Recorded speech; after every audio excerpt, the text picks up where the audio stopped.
मेरा नाम रणवीर है। मेरी इस कहानी में मेरे साथ कुछ ऐसा हुआ था कि कभी मैंने सोचा ही नहीं था कि मेरी ज़िंदगी मुझे कभी ऐसे मोड़ पर भी लेकर चली जाएगी, जहाँ से मुझे अपनी ज़िंदगी का एक बहुत अहम फैसला बदलना पड़ेगा। मैं शहर का सबसे बड़ा ज्वेलर था और ज्वेलरी बनाता था। लोग दूर-दूर से मेरे पास ज्वेलरी का ऑर्डर देने के लिए आते थे। एक दिन एक नई नवेली दुल्हन मेरे पास ज्वेलरी का ऑर्डर देने आई और कहने लगी, मैं आपके मुंह मांगी कीमत देने के लिए तैयार हूँ, लेकिन मुझे अपनी पसंद का डिज़ाइन मिलना चाहिए। उस लड़की ने मुझे अपने मोबाइल में एक ज्वेलरी सेट का फ़ोटो दिखाया और कहने लगी कि मुझे सेम ऐसी ही ज्वेलरी चाहिए। मुझे यही ज्वेलरी 2 दिन बाद चाहिए। उस लड़की की बातें मुझे बड़ी अजीब लगी थीं, क्योंकि नॉर्मल से नॉर्मल डिज़ाइन तैयार होने में भी लगभग 10 दिन का टाइम लग जाता है। अब जबकि उसे लड़की ने मुंह मांगी कीमत देने के लिए कहा था, तो मैं उसकी ज्वेलरी मैंने खुद अपने हाथों से डिज़ाइन की। इस फिक्र में मुझे नींद नहीं आ रही थी, लेकिन जब मुझे नींद आई, तो मैंने एक अजीब सपना देखा, जिसे देखकर मैं डर गया था। मैंने सपने में देखा कि वह लड़की बहुत परेशान है और बहुत टेंशन में है।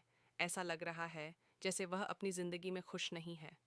वो लड़की मुझसे कहने लगी, मैं तुम्हें कभी माफ़ नहीं करूँगी, तुमने मेरे साथ बहुत गलत किया। इस सपना ने मुझे इतनी बुरी तरह से डरा कर रख दिया था कि मैं घबराकर उठ खड़ा हुआ, और फिर उसके बाद से ही मेरी रातों की नींद उड़ गई थी। मैं जब भी रात को सो जाता, तो मुझे सपने में वही लड़की दिखाई देने लगी। बचपन से ही हमने बड़ी गरीबी देखी थी। मैं लगभग 12 साल का था जब शॉर्ट सर्किट से हमारे घर में आग लग गई थी। जो बचा कुछ था, वह भी सब जलकर राख हो गया। हमारी गरीबी और ज़्यादा बढ़ गई थी। मेरे परिवार में मेरे 2 भाई हैं और 2 बहनें। लेकिन शायद हम सभी भाइयों की किस्मत एक जैसी है। हम तीनों भाई मिलकर अपने घर की किस्मत नहीं बदल सके। ये बचपन के दिन बड़ी ही गरीबी में गुजरे थे। मेरे पिताजी को इसी टेंशन की वजह से हार्ट अटैक होने से उनकी मौत हो गई थी। अब हमारे सर से पिता का साया भी उठ गया था। उन दिनों मुझे अपने पिताजी की सबसे ज़्यादा ज़रूरत थी, क्योंकि मैं अपने घर का सबसे छोटा बेटा था। मेरी माँ भी बीमार रहने लगी थी। मुझे दुनिया की कोई समझ नहीं थी। दोनों बड़े भैया बहुत ही सीधे थे। हम तीनों भाइयों ने इतनी ज़्यादा परेशानियां देखी थीं कि हमारा अपने रिश्तेदारों पर से भी भरोसा उठ गया था। मेरे बड़े भैया शादीशुदा थे, जबकि छोटे कुंवारे थे, और मैं तो तब सिर्फ 12 साल का ही था। बड़े भैया तो 10,000 महीना कमाते थे। उनकी कमाई से ही हमारा खर्च होता था। बाकी हम दोनों छोटे भाई कोई काम नहीं करते थे, क्योंकि पिताजी के होते हुए हमें कभी काम करने की ज़रूरत ही नहीं पड़ी। माँ मुझे हमेशा सिखाती है अपने घर और अपने घर वालों की हिफाजत की जिम्मेदारी किस तरह निभाई जाती है, वो भी बदलती हुई जिंदगी के साथ साथ। बड़े भैया पिताजी के मरने के बाद घर की परेशानियां देखते हुए भाभी और बच्चों को लेकर किराए के घर में शिफ्ट हो गए थे। अब हम 2 भाई बच्चे थे। उसके बाद मेरे बीच वाले भैया ने भी अपनी मर्जी के मुताबिक शादी कर ली, और वो भी बड़े भैया की ही तरह अपनी पत्नी को लेकर अलग घर में रहने के लिए चले गए। अब सबकी जिम्मेदारी मेरे ऊपर आ गई थी, लेकिन मैं अपनी माँ बहनों का साथ नहीं छोड़ सकता था। मैं उनको अकेला नहीं करना चाहता था। मैंने देख लिया था कि किस तरह से अपने बदल जाते हैं। मैं दुनिया के रंगों से अच्छी तरह से वापस हो गया था। शायद यही वह वक्त होता है जब हम अपने अपनों और गैर में फ़र्क देख लेते हैं। माँ मुझे हमेशा यही सिखाती थीं कि यह दुनिया बहुत बुरी है। मैंने हमेशा अपनी माँ का कहना माना था। मैं दुनिया की इन सब मतलबी बातों से बहुत अनजान था। अभी तो मेरी उम्र खेल खुद करने वाली थी। अभी तो मैं ठीक से जवान भी नहीं हुआ था। इसीलिए मेरी माँ मुझे छोटी उम्र में ही बड़ी बड़ी बातें सिखाने लगी थी। और फिर अपने भाइयों और रिश्तेदारों को देखकर भी मैंने सीख पकड़ ली थी कि जिम्मेदारियों से कभी भागना नहीं चाहिए। इन जिम्मेदारियों की वजह से कभी कभी हमारे अपने हमसे अलग हो आते हैं। हमारे भाइयों ने हमारा हालचाल पूछना भी बंद कर दिया था। मेरी माँ कहती थी कि तुम हम माँ बेटी का अकेला सहारा हो। भाइयों से तो हमने उम्मीद लगाना छोड़ दिया था, लेकिन मेरे पिता का खंडन बहुत बड़ा था। पिताजी के होने तक तो सब लोग अपने थे, लेकिन उसके बाद धीरे धीरे सब अलग होते चले गए। मेरी माँ का मायका भी बहुत बड़ा था, लेकिन जब हम लोगों पर गरीबी और दुखों के पहाड़ टूट पड़े, तो माँ के मायके वालों ने भी साथ छोड़ दिया। इस आग वाले हादसे के बाद और भैया भाभी के घर से चले जाने के बाद किसी ने हमारा हाल चाल नहीं पूछा। किसी ने हमसे यह नहीं पूछा कि हम किस हालात से गुजर रहे हैं। मेरी बड़ी दीदी ने सिलाई की और छोटी दीदी ने बच्चों को ट्यूशन पढ़ाया। इसी तरह से हमारे घर का खर्च होने लगा था। अब मैं भी इस तरह की ज़िंदगी नहीं गुजार सकता था, इसीलिए मैंने एक छोटी सी कॉस्मेटिक शॉप खोल ली। मैं पढ़ाई लिखाई में तो बहुत अच्छा था। मेरे पिताजी का सपना था कि मैं खूब पढ़ूं लिखूं और उनका नाम रोशन करूं। अब इस तरह से मेरी पढ़ाई लिखाई का खर्चा तो नहीं किया जा सकता था, इसीलिए मैंने कुछ पैसे जमा किए और अपने घर में ही थोड़ा सा कॉस्मेटिक का सामान रख लिया और बेचने लगा। पिताजी का सपना पूरा करने के लिए मैं खूब दिल लगाकर पढ़ना था, लेकिन जब फीस के लिए पैसे नहीं बचे तो मैंने पढ़ाई छोड़ दी। माँ तो यही चाहती थी कि मैं पिताजी का सपना पूरा करूं, लेकिन हमारे हालात ऐसे नहीं थे कि मैं पढ़ सकूं। अब शायद यही किस्मत को मंजूर था।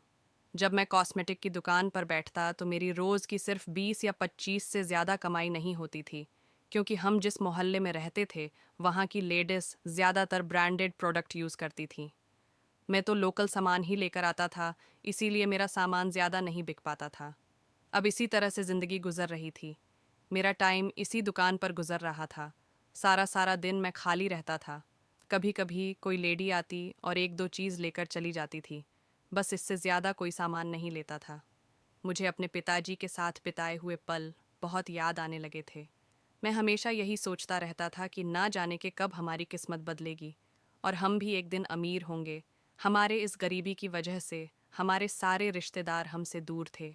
कोई हमें पसंद नहीं करता था, क्योंकि आजकल तो सिर्फ पैसे का ही ज़माना है। जिसके पास पैसा होता है उसी के पास अपने होते हैं और उसी के पास रिश्तेदार भी होते हैं। उधर मेरे दोनों भाइयों की ज़िंदगी तो ठीक ठाक ही गुजर रही थी, क्योंकि वह अपना कमाते थे और अपने परिवार पर लगाते थे, लेकिन कहीं ना कहीं वह इधर अपनी माँ, बहनों और भाई को भूले हुए थे।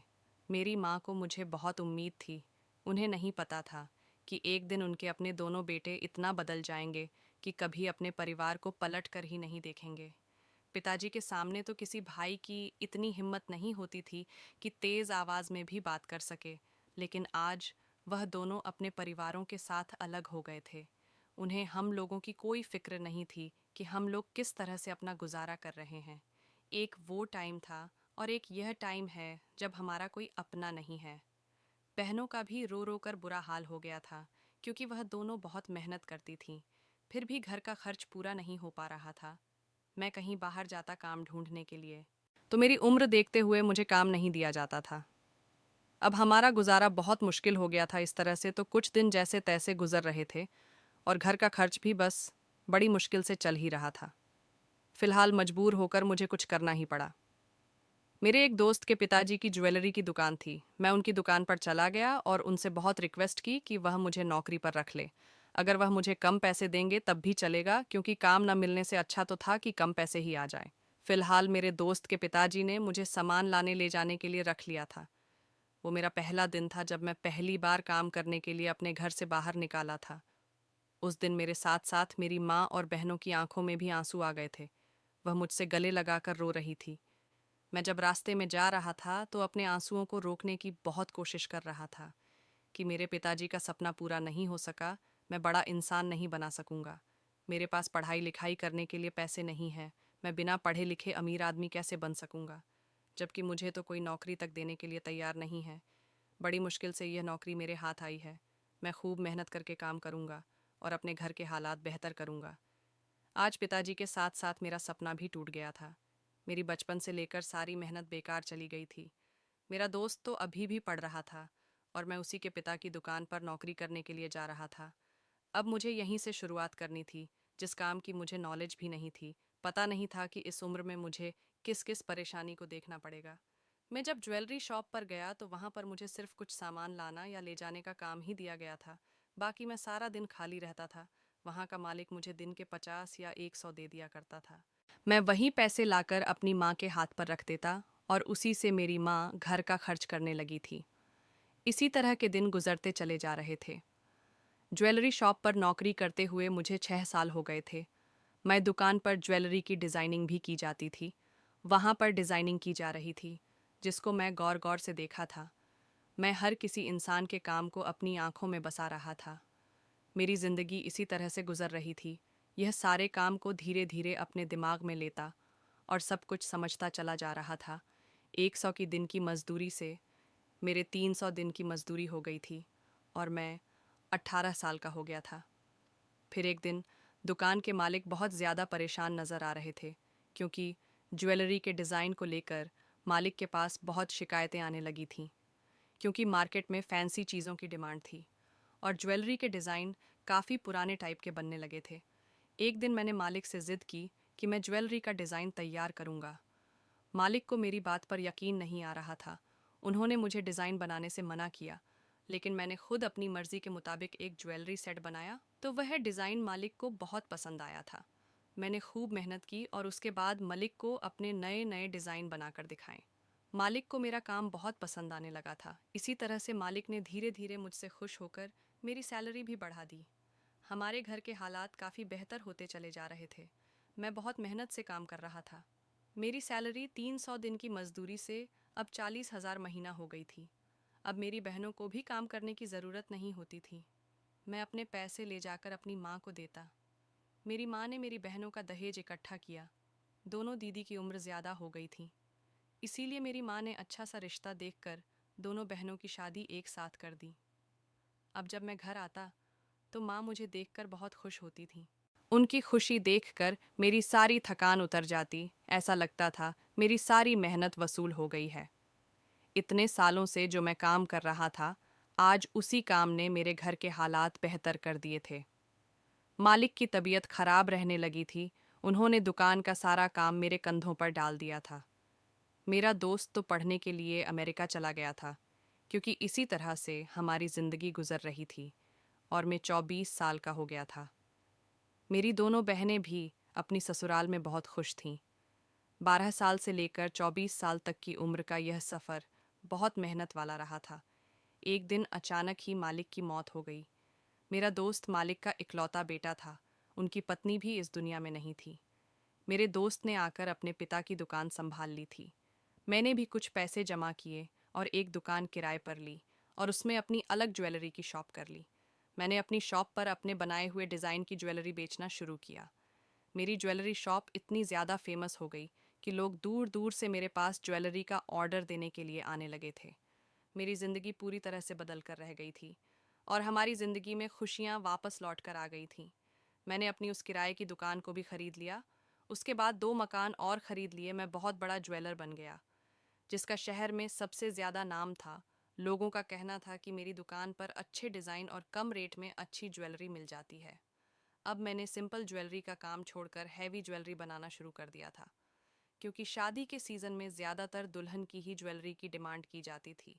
इसलिए मेरे पास सिंपल और हैवी दोनों टाइप की ज्वेलरी बनना शुरू हो गई थी। मेरे इस काम में मुझे बहुत मुनाफा था। लोग ऑन ऑर्डर पर ज्वेलरी बनवाते और मुंह मांगी कीमत मुझे देख कर चले जाते। मेरे काम के चर्चे दूर दूर तक होने लगे थे। अमीर परिवारों की औरतें जो लाखों करोड़ों रुपए के कपड़े खरीदती थीं, वह भी मेरे पास अपनी शादी या फिर फंक्शंस में पहनने के लिए ज्वेलरी खरीदने के लिए आती थीं। इसी तरह से मेरी किस्मत का सितारा चमक उठा था। मेरा कारोबार बढ़ता ही चले जा रहा था। हमारे बुरे हालात वाले दिन भी खत्म हो गए थे। मेरे पिताजी का पढ़ाई वाला सपना तो पूरा नहीं हो सका था, लेकिन एक सपना था जो मैंने पूरा कर दिया था। मेरे पिताजी चाहते थे कि मैं एक कामयाब इंसान बनूं, मेरा भी नाम हो, मैं अपने पैरों पर खड़ा हो सकूं। ऐसा तो हो गया था, क्योंकि मैं एक कामयाब इंसान बन गया था और सारे शहर में मेरे चर्चे थे। घर में किसी चीज़ की कोई कमी नहीं थी। बड़ी बड़ी कंपनियों ने मेरे साथ कांटेक्ट कर लिया था और उन्हीं कंपनियों में मेरी बनाई हुई ज्वेलरी सप्लाई होने लगी थी। अब मैंने भी ज्वेलरी का एक बहुत बड़ा शोरूम खोल लिया और अपने शोरूम की 2-3 शहर में अलग अलग ब्रांच भी बना ली। मैंने बहुत सारे लोगों को अपने पास नौकरी पर भी रख लिया था। मैं सिर्फ डिज़ाइनिंग किया करता था, बाकी का सारा काम मेरे नौकर देख लिया करते थे। दिवाली, होली या और कोई त्योहार आता तो 24 घंटे मेरे शोरूम में कस्टमर्स की भीड़ लगी रहती थी। आप मेरे पास इतना पैसा आ गया था कि मैं हर त्योहार पर अपनी बहनों के घर ढेर ढेर सारा सामान भेजा करता था। मेरी बहनें, जो कि अपनी ससुराल में बड़ी इज्जत के साथ रहती थी, अब डबल खुश रहने लगी थी, क्योंकि उनके परिवार में उनकी इज्जत और भी ज़्यादा होने लगी थी। मेरे भाइयों ने भी अब हमारे घर आना जाना शुरू कर दिया था। लेकिन मैंने अपने भाइयों से कुछ नहीं कहा, क्योंकि वह मेरे भैया होने के साथ साथ मेरी माँ के बेटे भी थे। वो हमारे घर में आते थे, कोई बात नहीं। मेरा दिल भी अब बहुत सुकून से हो गया था।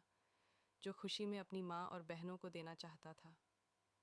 वह खुशी अब उन्हें मिलने लगी थी, लेकिन अब मेरी माँ की चाहत थी कि वह मेरी शादी करना चाहती थी। माँ अब हमेशा मुझसे शादी करने की जिद करने लगी थी, लेकिन मैं भी शादी नहीं करना चाहता था। मेरा इरादा था कि मैं अपने काम को और आगे तक लेकर जाऊं, लेकिन माँ ने कहा कि बस मैं तुम्हारे लिए लड़की ढूंढ लूंगी, तुम मुझे लड़की ढूंढने की परमिशन दे दो। पर मैं तो अभी और आगे तक जाना चाहता था, इसीलिए हर बार अपनी माँ को मना कर दिया करता था।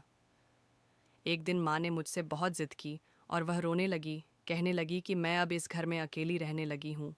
बेटियों की भी शादी हो गई है, बड़ी बहुओं को मैं इस घर में लाना नहीं चाहती, क्योंकि जिन्होंने हमारा परेशानी के वक्त में साथ नहीं दिया, उनसे अब हमारी दूरी ही बेहतर है। मैं अब अपने सबसे छोटे और लाडले बेटे की शादी देखना चाहती हूँ।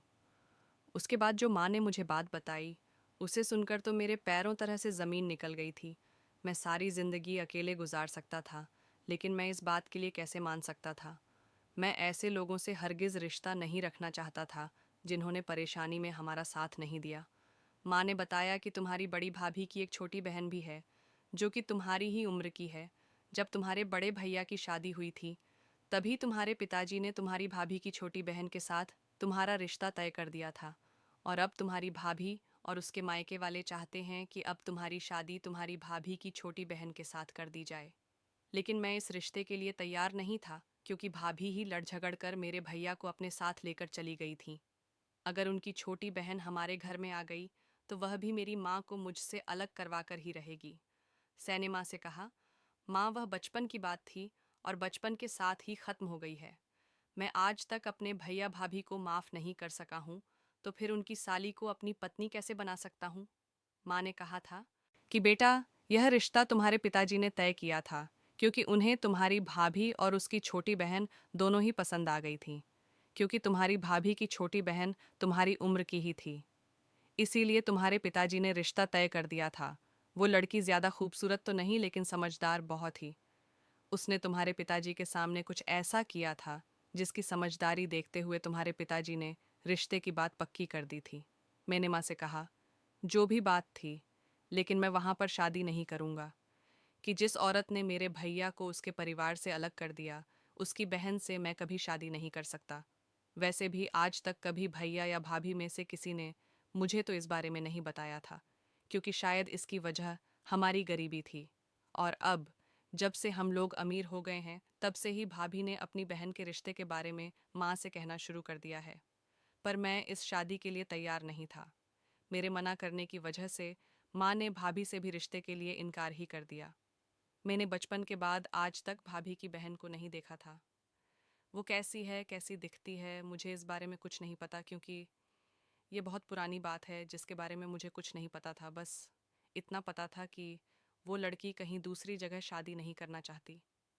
अब जब हमारे घर के हालात बदल गए थे, तो भाभी के मायके वाले और भाभी अपनी बहन की शादी मेरे साथ कर देना चाहती थी।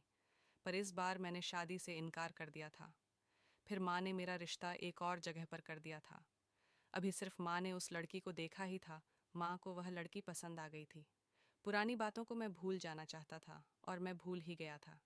फिर एक दिन मैं अपनी शॉप पर बैठा हुआ था, तभी एक लड़की मेरी शॉप पर आई।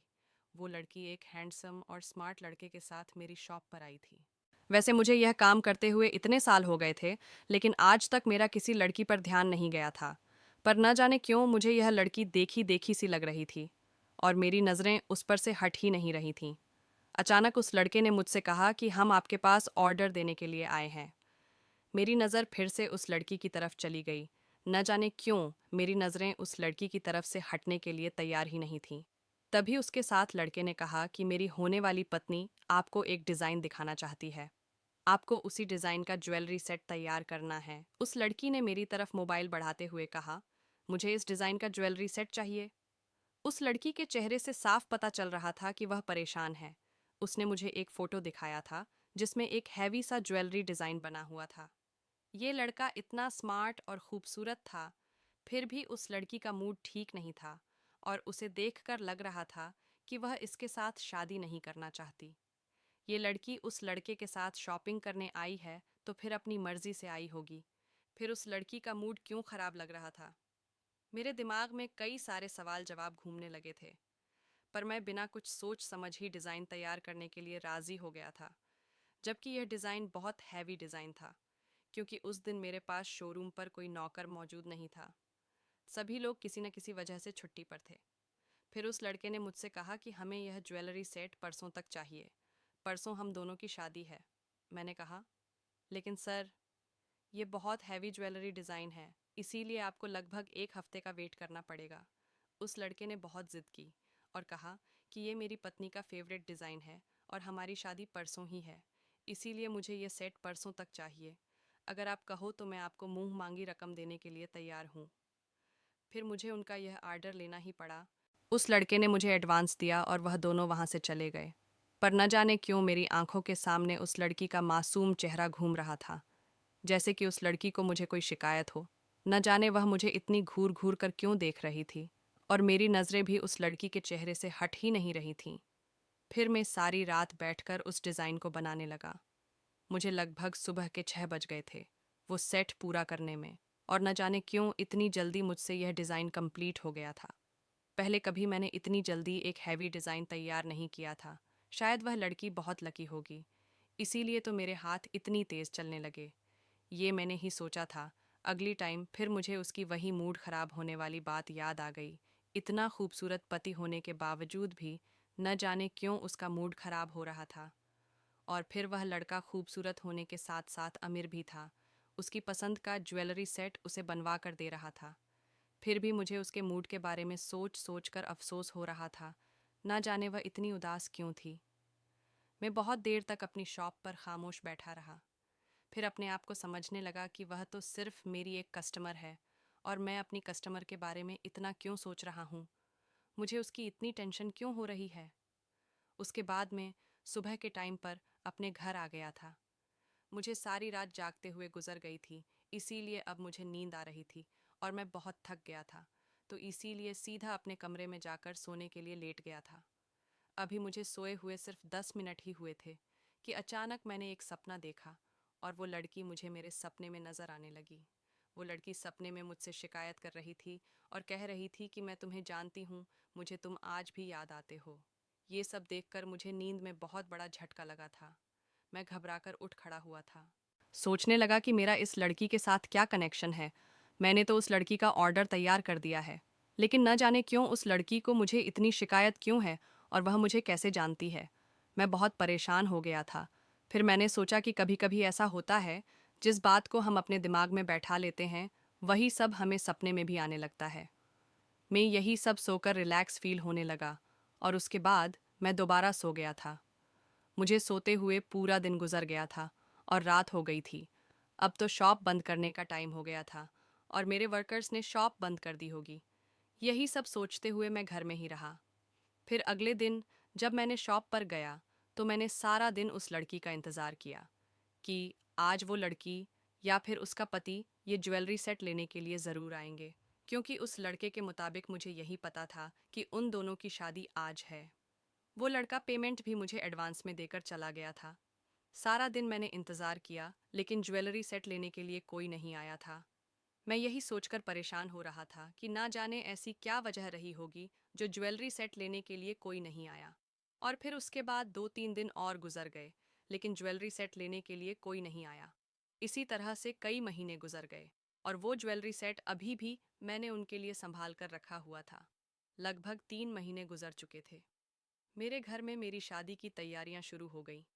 माँ अब जल्दी से जल्दी मेरी शादी करवाना चाहती थी, क्योंकि मेरा रिश्ता पक्का हो चुका था और लड़की वालों को शादी करने की जल्दी हो रही थी।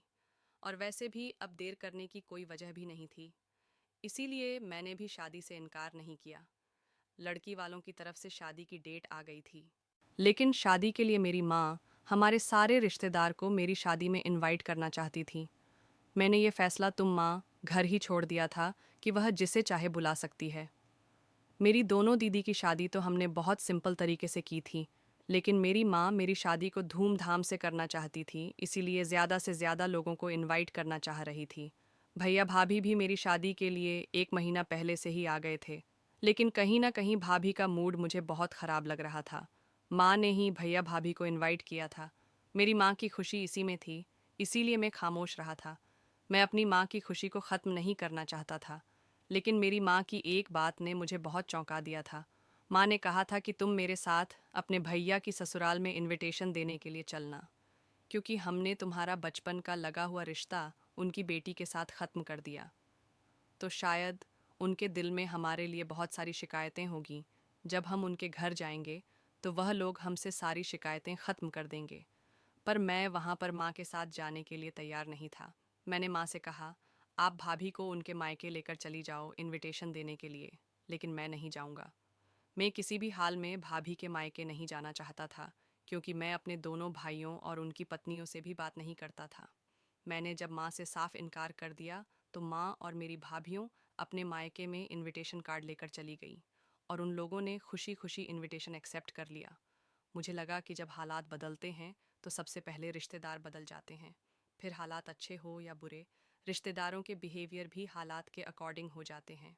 हमारे घर में चारों तरफ शादी का माहौल छाया हुआ था। मेरी दीदी तो मेरी शादी से बहुत खुश थी। रिश्तेदारों का आना जाना लगा हुआ था। मैं दिन में ज़्यादातर अपनी शॉप पर ही होता था और सिर्फ रात को ही घर आता था।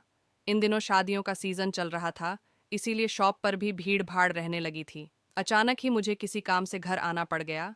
तभी मैंने देखा कि हमारे घर में लड़कियों का पूरा ग्रुप बैठा हुआ था। वो सारी मेरी दीदी की फ्रेंड्स और कुछ उनकी बहनें थीं। मेरी दोनों बहनों ने अपनी फ्रेंड्स को बुलाया हुआ था और फ्रेंड्स की बहनों को भी इनवाइट किया था, और आसपास मोहल्ले की भी लड़कियों को इनवाइट किया था। मुझे देखते ही वह लोग मुझे कांग्रेचुलेशंस बोलने लगी।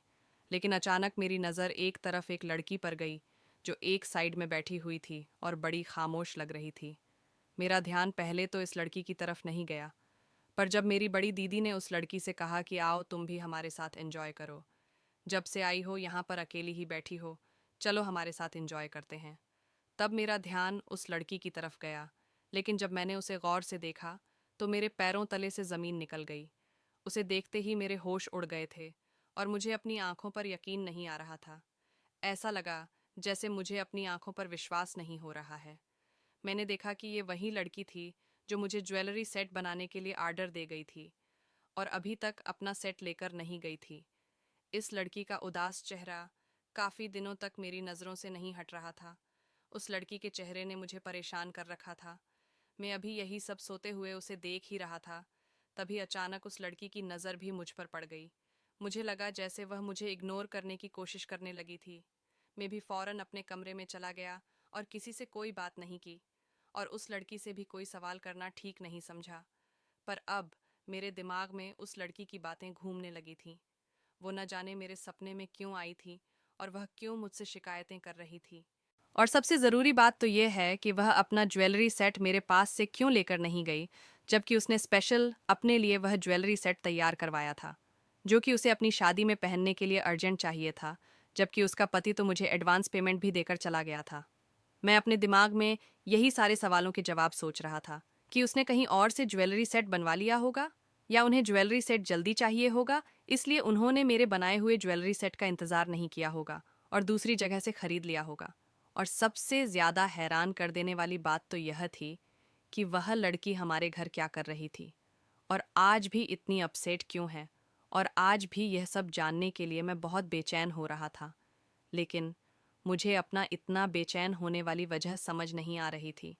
मेरा उस लड़की से ऐसा क्या कनेक्शन था जिस वजह से मैं उसके लिए इतना बेचैन हो रहा था। शायद मुझे उसके सपने में कहीं हुई बात ने बहुत परेशान कर दिया था। मैं बहुत देर तक उसे उसकी ज्वेलरी सेट देने के लिए सोचता रहा, क्योंकि मैं उसका ज्वेलरी सेट अपने घर पर ले आया था। लेकिन मेरी उस लड़की से बात करने की हिम्मत नहीं हो रही थी। मैं उस लड़की से बात करना चाहता था, लेकिन उससे बात कैसे करूं? मेरे घर में इतने सारे लोग मौजूद थे।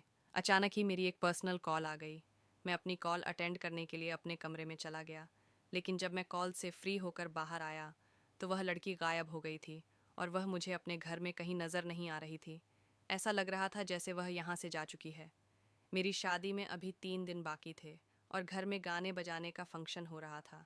मेरी दीदी और भाभी सारी लड़कियों और औरतों को घर बुलाकर खूब नाच गाना कर रही थीं। मैंने सोचा कि कल अगर वह लड़की हमारे घर आई तो मैं किसी तरह से उसका ज्वेलरी सेट उसे वापस कर दूंगा, क्योंकि मेरे पास उस ज्वेलरी सेट के पैसे आए हुए थे, इसीलिए मैं उसे अपने पास नहीं रख सकता था। अगले दिन मैं अपनी शॉप से जल्दी फ्री होकर घर आ गया था। घर में गाना बजाना हो रहा था और कुछ लड़कियां डांस भी कर रही थीं। मेन ने सारी लड़कियों को गौर से देखा, लेकिन वह लड़की मुझे कहीं दिखाई नहीं दे रही थी। तभी मैं अपनी बड़ी दीदी को ढूंढने लगा, ताकि मैं उनसे उस लड़की के बारे में पूछ सकूं, क्योंकि उस दिन मैंने अपनी बड़ी दीदी को उस लड़की से बात करते हुए देखा था। तभी अचानक मुझे माँ नज़र आ गई और मैंने माँ से कहा कि मुझे बड़ी दीदी से बात करनी है। मुझे बड़ी दीदी कहीं नज़र नहीं आ रही है, मुझे उनसे कुछ काम है। घर में इतना शोर हो रहा था कि माँ को मेरी कोई बात समझ ही नहीं आ रही थी। फिर मैं खुद ही दीदी को ढूंढने के लिए जाने लगा। तभी अचानक मुझे अपने कमरे से कुछ काम याद आ गया, इसीलिए मैं अपने कमरे में चला गया। जब अपने कमरे में गया तो सोचा कि वह ज्वेलरी सेट भी एक बैग में डाल लेता हूँ और दीदी से कह दूंगा कि वह अपने हाथ से उस लड़की को दे देगी। मैंने उस ज्वेलरी सेट का बैग अपने हाथ में ले लिया और कमरे से बाहर निकल गया। तभी अचानक मेरी छोटी भाभी भागती हुई आई और मेरे हाथ से वह बैग छीन लिया। मैं भाभी से मना कर रहा था, लेकिन भाभी जबरदस्ती उस बैग को खोलने लगी। कहने लगी, दिखाओ, हमें अपनी पत्नी के लिए क्या लेकर आए हो। मैं अपनी छोटी भाभी और बड़ी भाभी से ज्यादा बात तो नहीं करता था, लेकिन मुझे उनसे उस ज्वेलरी सेट खोलने को मना करना पड़ रहा था। मैं लगातार भाभी को मना करता रहा, लेकिन उन्होंने मेरी एक बात नहीं सुनी और बैग में ज्वेलरी सेट देखकर खुश होने लगी। कहने लगी, वाह देवर जी, अपनी पत्नी के लिए तो बड़ा खूबसूरत ज्वेलरी सेट बनाकर लेकर आए हो। फिर वह सारे मेहमानों को एक एक करके वह ज्वेलरी सेट दिखने लगी। तभी अचानक मेरी बड़ी दीदी ने वो सेट भाभी के हाथ से छीन लिया और कहने लगी, ये शायद मेरा भाई भाभी को मुंह दिखाई में गिफ्ट देने वाला है, इसीलिए किसी को दिखाना नहीं चाहता होगा, लेकिन आपने तो उसे खोलकर सबके सामने पेश कर दिया। मेरी दीदी ने जल्दी से उस सेट को पैक करके बैग में डालकर मेरे हाथ में दे दिया। सब लोग ज्वेलरी सेट देखकर कह रहे थे कि बहुत खूबसूरत ज्वेलरी सेट है। लगता है कि इसका डिज़ाइन रणवीर ने बड़े प्यार और लगन के साथ बनाया है। ये बात मुझे बहुत पसंद आई थी और मैं सोच में पड़ गया था कि सच में क्या मैंने इस सेट को बहुत लगन और प्यार के साथ बनाया था। ऐसा लग रहा था जैसे कि यह सेट बहुत स्पेशल है। लेकिन सोचने वाली बात यह भी थी कि मैं क्यों उस लड़की के लिए इतने प्यार और लगन के साथ सेट तैयार करूंगा। मैं तो उस लड़की को जानता तक नहीं था और वैसे भी शायद इस लड़की की शादी हो गई है। यह लड़की अपने होने वाले पति के मेरी शॉप पर आई थी। फिर न जाने क्यों मेरे दिल में उस लड़की के लिए फीलिंग उभर कर आ रही थी। घर के सारे लोग यह ज्वेलरी सेट देख चुके थे। मैंने सबसे कहा कि दीदी ठीक कह रही है, यह मेरे कस्टमर का सेट है। ये मुझे अपने एक कस्टमर तक पहुंचने हैं। कुछ दिन तक मेरा कस्टमर यह ज्वेलरी सेट लेकर नहीं गई थी, इसीलिए अभी तक यह ज्वेलरी सेट मैंने संभाल कर रखा हुआ है। मेरी दीदी मेरा हाथ पकड़कर मुझे कमरे में ले गई और कहने लगी कि रणबीर, तुम्हें मुझसे कुछ पर्सनल बात करनी थी, बताओ क्या बात है। दीदी को मैंने बताया कि मुझे आपसे उस लड़की के बारे में पूछना है जिससे आप उस दिन बात कर रही थीं। वो लड़की कौन है? आप उस लड़की को कैसे जानती हो? दीदी समझ नहीं पा रही थी कि मैं किसकी बात कर रहा हूँ। जब मैंने उनको काफ़ी देर तक समझाया और उनको उस लड़की की पहचान बताई, तो वो समझ गई थी और उसके बाद उन्होंने जो मुझे बताया वह मेरे होश उड़ा देने के लिए काफ़ी था। वह मेरे भैया की शादी थी, जिससे मेरा रिश्ता 10 साल की उम्र में फिक्स हो गया था। दीदी ने जब मुझे बताया तो मुझे अचानक इस बात को सुनकर शॉक लग गया था। मुझे पहली बार किसी लड़की को रिजेक्ट करके अफसोस हो रहा था। वो जितनी मासूम और अपसेट नजर आ रही थी, शायद वो उस लड़के के साथ शादी करके खुश नहीं थी। क्या पता वह लड़का देखने में खूबसूरत था, क्योंकि हर इंसान की खूबसूरती से आप उसके नेचर का अंदाज़ा नहीं लगा सकते। ऐसा भी हो सकता है कि वह देखने में खूबसूरत हो और उसका नेचर बहुत ख़राब हो। उसका बिहेवियर इस लड़की के साथ ठीक नहीं रहता हो, यही वजह हो उसके अपसेट रहने की। उसके पेरेंट्स ने तो लड़का अच्छा और स्मार्ट देखकर शादी की होगी, लेकिन यह बात तो बाद में पता चलती है कि लड़के का नेचर और उसका बिहेवियर कैसा है।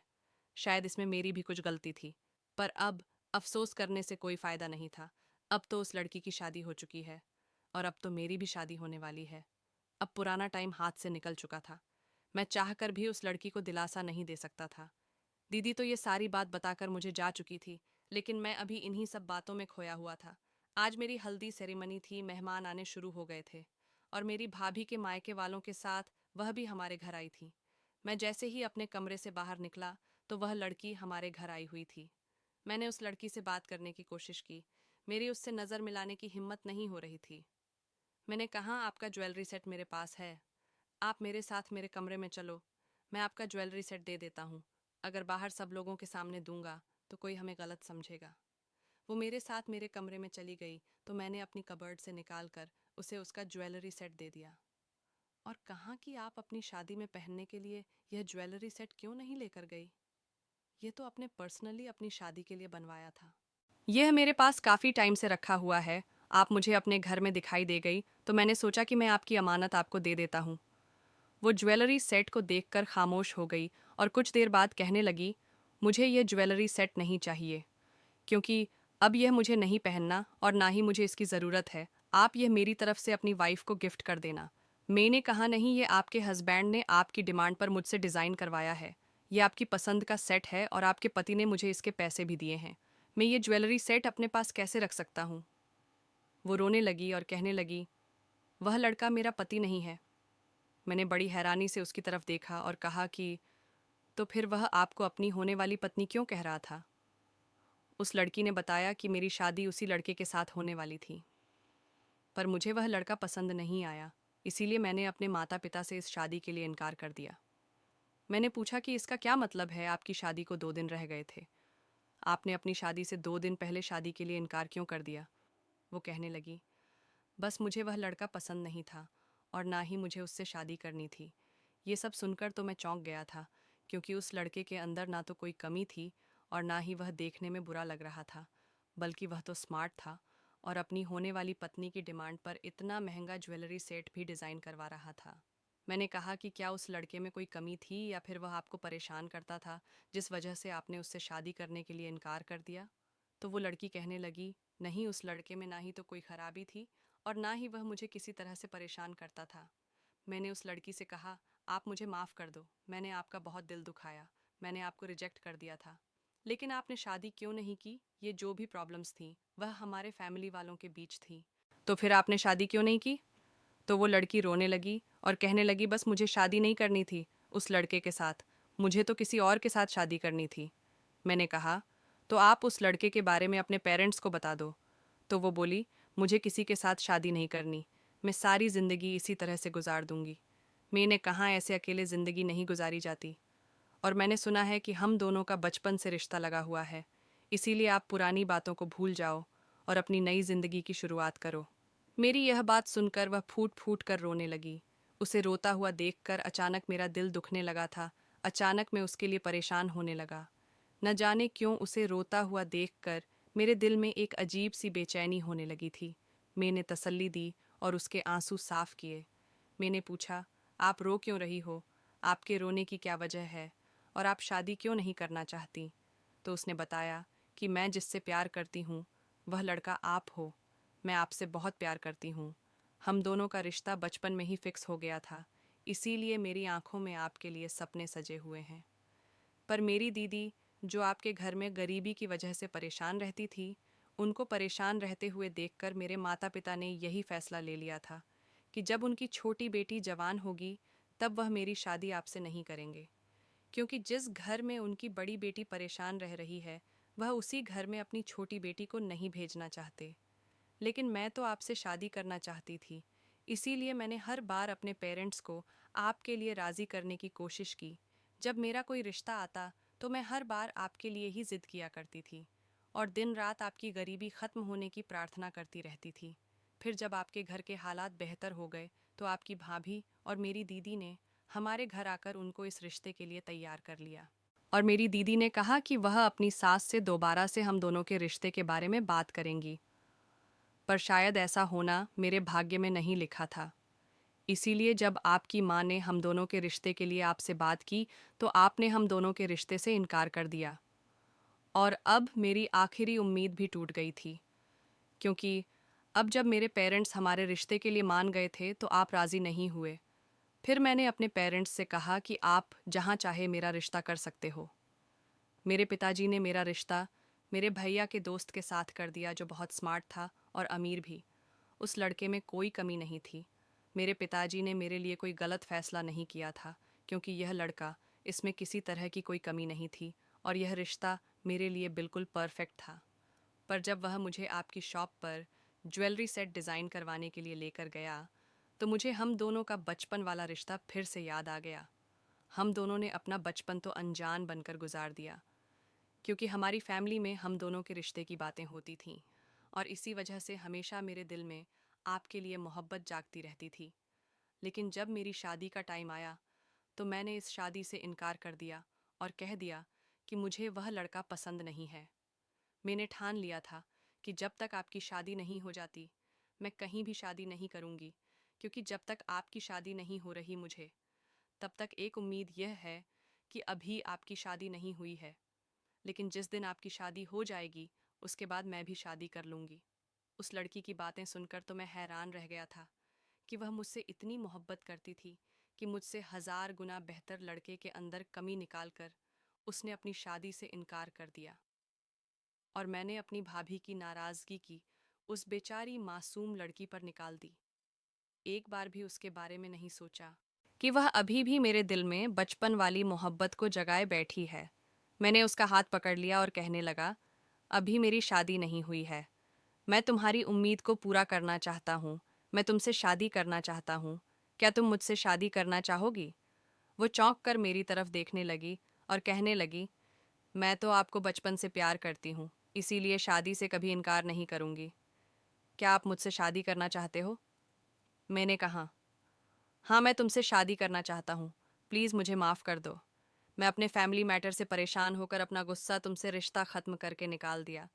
पर वो कहने लगी कि आपकी तो शादी होने वाली है, फिर उस लड़की का क्या होगा जो आपका इंतज़ार कर रही है? मैंने कहा, तुम उसके लिए परेशान मत हो, सब कुछ मुझ पर छोड़ दो।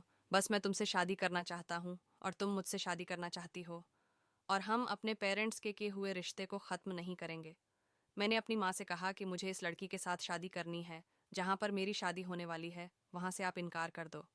मेरा ये फैसला सुनकर मेरी माँ बहुत खुश हुई थी, और माँ से ज़्यादा खुश तो मेरी भाभी हुई थी, क्योंकि हमारे घर के हालात बदलने से भाभी भी यही चाहती थी कि उनकी बहन की शादी मेरे साथ हो जाए। माँ और भाभी ने मिलकर लड़की वालों से माफ़ी मांग ली थी, और वहाँ से मेरा रिश्ता ख़त्म हो गया था। जिस दिन मेरी शादी होने वाली थी और जिस मंडप में मेरी शादी होने वाली थी, मेरी शादी उसी दिन हुई। और उस लड़की के साथ नहीं जिससे शादी होने वाली थी, बल्कि उसके साथ जो मुझे बचपन से प्यार करती थी। अब मैं अपनी पत्नी के साथ बहुत खुश हूँ, क्योंकि मुझे एक ऐसी लड़की मिली जो कि मेरी अमीरी से मुझसे प्यार नहीं करती थी, बल्कि बचपन से ही मुझे चाहती थी। मेरी पत्नी को मुझसे कोई लालच और मतलब नहीं था। अगर उसे लालच होता तो वह मुझसे भी ज़्यादा अमीर लड़के को कभी रिजेक्ट नहीं करती।